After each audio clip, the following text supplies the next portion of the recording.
I will give the floor to Joseph so you can go on your presentation, Joseph, whenever you're ready, and then we'll take the questions at the end, of course. Thank you, Jorge, and thank you, Gainer and Dennis, for interesting presentation. I will now share our experience with market engagement.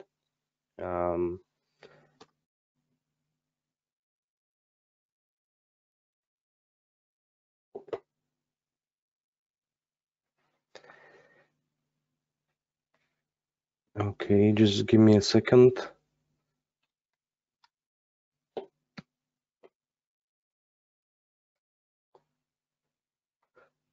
Okay, you should be able to see my presentation. Quick introduction, my name is Jozef Kubinec. I'm from Slovak Ministry of Interior, working at Public Procurement Department, and also together with our colleagues, we are leading Work Package 4, which is establishing procurement pathways in this great project of iProcureNet. So how do we see market engagement from iProcureNet?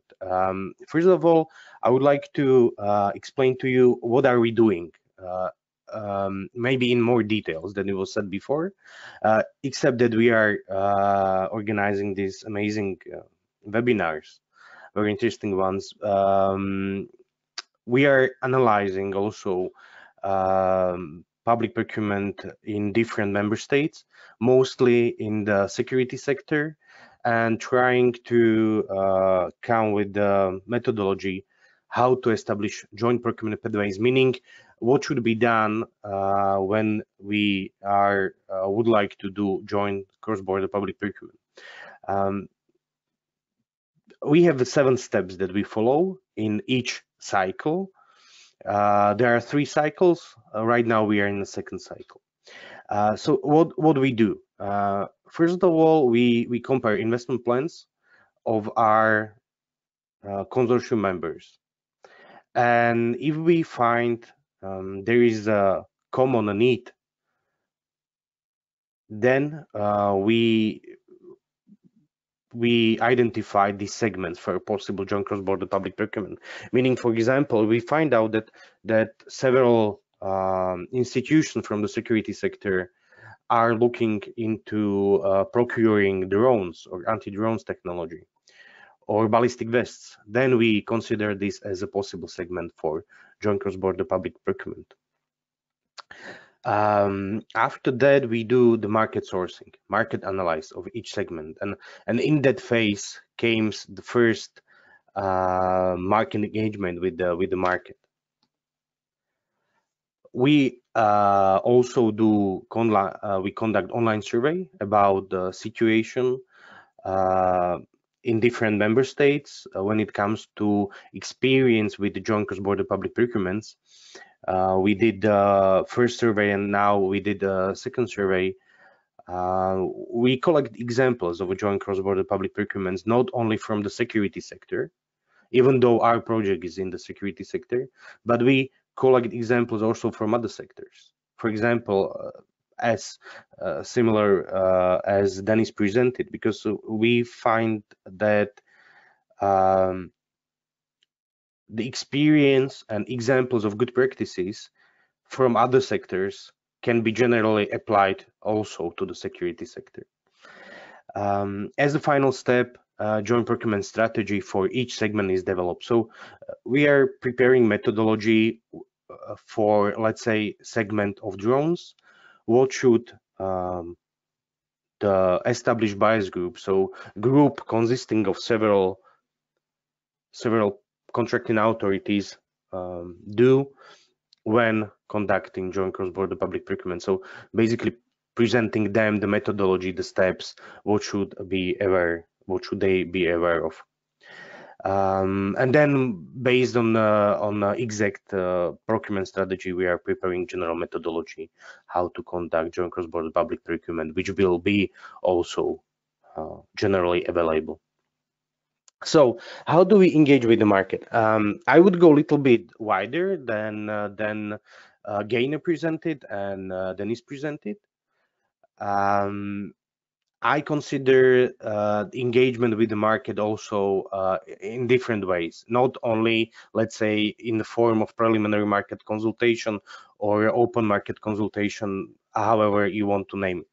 So what do we and how do we engage with the market in our project? So part of our project, part of the market analyze is visiting security fairs or exhibitions to learn state of the art. And we already did that in the second cycle.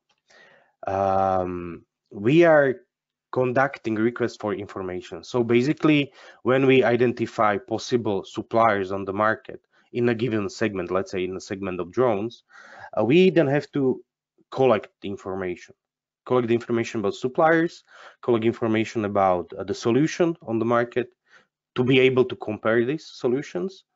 And for that, we are collecting information, and we call it request for information, RFI. Maybe some of you know this term. And then, very important part, preliminary market consultation, which is still work in progress, meaning we already did analyze of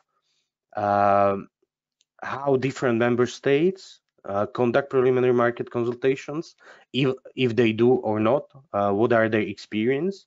And why do I say it's a work in progress? Because hopefully in a third cycle we will conduct open market consultation, preliminary market consultation, the market engagement in a form as Gaina presented it, also within our project. So engagement with market on security fairs.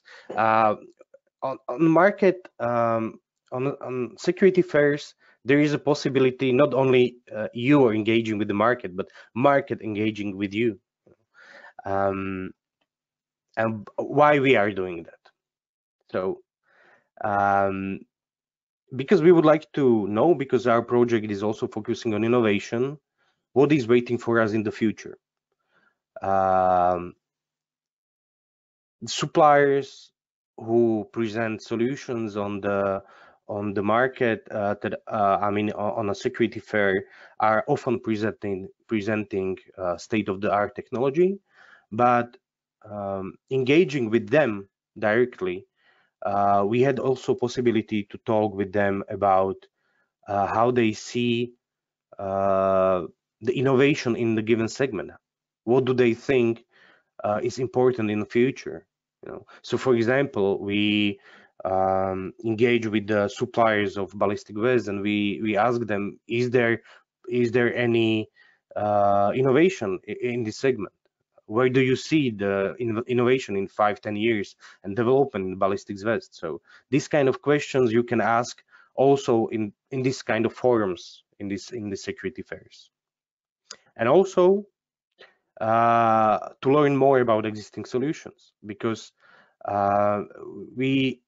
you can have an existing solution and apply innovation to that. Similarly, what Dennis said, they had a building and they decided to renovate it. So not always you need to have something totally new. Sometimes you just have to improve existing solutions. So the security fairs, trade shows, and exhibitions, as I said before, they are part of our prior market analysis. By visiting, by engaging with the market, engaging with the suppliers, we were able to collect information about possible suppliers of security solutions. And as I mentioned before, to learn about innovation segments from different market players.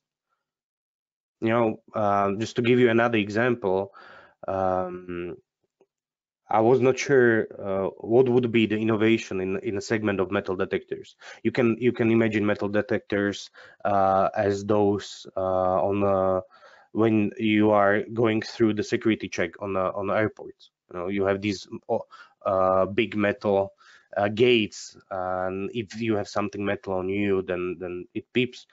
And they said the innovation is that they are trying to focus more on specific content of iron and yeah, different or to be able to identify that, for example, you are wearing watches, and that the watch is not actually a weapon or something dangerous, meaning that the security controls can be done faster, because then you don't have to put out the watches. So there is innovation even in existing solutions. We engage with the market also through the request for information. So based on the prior market analysis, collecting information about suppliers, either on a security fairs or sometimes is just simple desk job, meaning that you Google different providers or suppliers of the technologies. Also, we conduct a survey among members of our consortium who are giving examples of suppliers who would be able to deliver solutions in a given segment. So when we have this identification, then we prepare questionnaire, which is part of a request for information. And this questionnaire is sent to possible supplier solutions, but not only that, but also to trade associations. And by sending this questionnaire and then receiving the answers from interested parties, we were able to collect information about the size, market power, and previous experience of the suppliers. Very interestingly, barriers to enter the market. These were the questions focusing more on the suppliers itself, and then also we asked the questions concerning technical properties of solutions, cost and benefits of solutions. What were the findings, or what we think that could be improved in the future in this request for information and the answers we received? We find out that not all suppliers understood question in the same way. So in the next phase, or as a general recommendation, you should be and this is also true when you're conducting preliminary market consultation.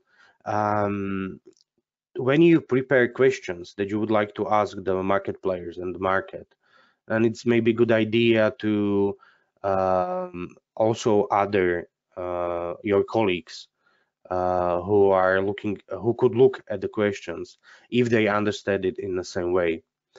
So you have to be clear what you are asking, and if it's more complicated questions, then maybe it's a good idea to give a example, for example. Some suppliers were not willing to share information about cost associated with the solutions. Of course, this sometimes happens.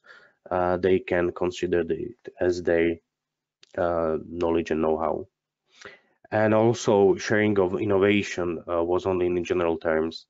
And again, of course, suppliers are not going to share with you details with the technology innovation, fearing that it can leak out, meaning what are we going to do in the future? Maybe we will communicate again and not directly that this is very confidential information. It's not going to be shared generally and in public. And then we are doing also preliminary market consultations, or we are planning to organize one within our project. So for now, we prepare methodology how to conduct preliminary market consultation, and we think that it's one of the effective ways how to promote innovation and learn about new innovative solution. For us, it's a mean for market also to engage with the contracting authority, because as Gainer said, the suppliers have a possibility to talk with the contracting authority to learn about the existing unmet needs, existing problems, and they can openly present solutions to problems contracting authority has. Yeah, here is the definition we prepared within the project. We say it can be described as a formalized dialogue between the contracting authority and other entities, most often economic operators, suppliers, or independent experts, aiming to obtain answers to how the contracting authority problems can be solved. Within the consortium, we ask our consortium members how often is preliminary market consultation used at your institutions. For example, in Slovakia, and exactly at the Ministry of Interior, we are using it quite often. We started 2 years ago, and already last year and this year there are several open market consultations, this market engagement process going on. So it's in Slovakia, it's used widely, I would say, by different contracting authorities. We ask also, of course, Ministry of Interior of France. They are using also preliminary market consultations very often, and they are seeing it in a different form. For example, you can start the ones by launching pre-information notice, and also in the other form is launching and request for information, similarly as we are doing that in iProcureNet. What I would like to point out that and maybe it's also your experience that the preliminary market consultation can have different forms depending on different member states, and also there can be different problems resulting in how often are preliminary market consultation used in different states. For example, we find out that it's not very used instrument in Estonia, and also in criminal police in Portugal, because it was not perceived by suppliers in a good way. So we can see there are different experience from different member states, and this is one of our job in our project, that we are collecting examples from different member states on different issues concerning public procurement in security sector, and then present the solutions how to improve the situation in the future. When to conduct preliminary market consultation in joint cross-border public procurement, we find out and we think it's definitely any time during the pre-tender phase of a public procurement. When we go more specific in joint cross-border public procurement process, it's advised to do preliminary market consultation after the collaboration agreement is drafted. So here you can see a graph of different steps of pre-tender phase of preparation of joint cross-border public procurement, and you can see the mark where we suggest that the preliminary market consultation should be conducted, and that's after the collaboration agreement.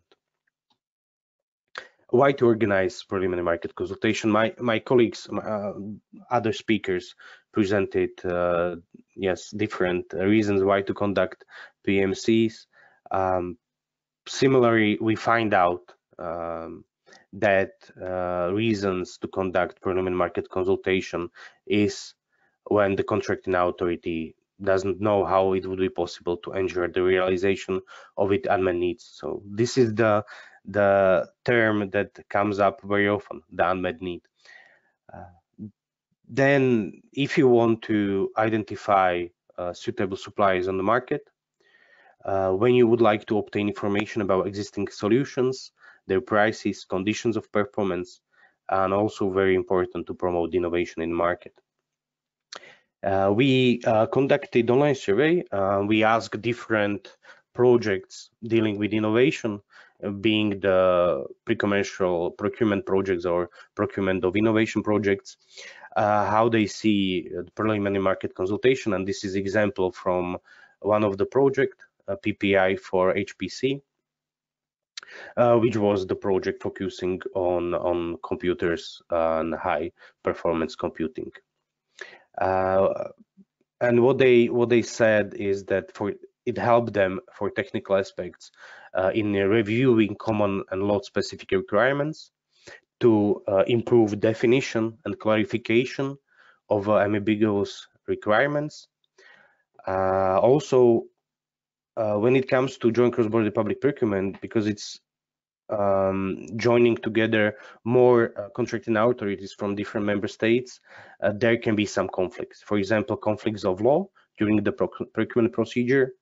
There can be some questions about subcontracting, clarification of the application form language. So in all these issues, preliminary market consultation can help you.